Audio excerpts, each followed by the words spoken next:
2026 best picture, best director തുടങ്ങി ഒട്ടനവധി Oscar award നേടിയ ഒരു മികച്ച ഫിലിമുമായിട്ടാണ് ഈ പടത്തിൻ്റെ പേര് one battle after another. Paul Thomas Anderson എന്ന ഹോളിവുഡിലെ ഒരു പ്രശസ്ത സംവിധായകനാണ് ഈ സിനിമ സംവിധാനം ചെയ്തിരിക്കുന്നത്.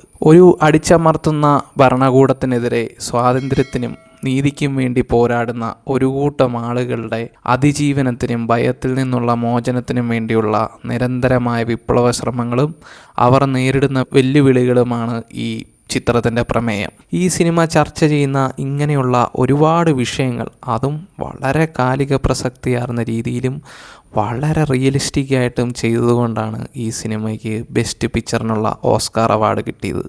അത്രയ്ക്കും ബ്രില്യൻ്റ് ആയിട്ടുള്ള സ്ക്രീൻ പ്ലേയും ഡയറക്ഷനുമായിരുന്നു. പോൾ തോമസ് ആൻഡേഴ്സൺ എന്ന ഇതിൻ്റെ ഡയറക്ടർക്ക് ഒരു വലിയ കയ്യടി കൊടുക്കേണ്ടി വരും. 2026 ഓസ്കാർ ശ്രേണിയിൽ best picture, best director, best supporting actor, best adapted screen play, best film editing, best casting തുടങ്ങി ഇത്രയും കാര്യങ്ങൾക്ക് ഓസ്കാർ അവാർഡ് കിട്ടിയതാണ്.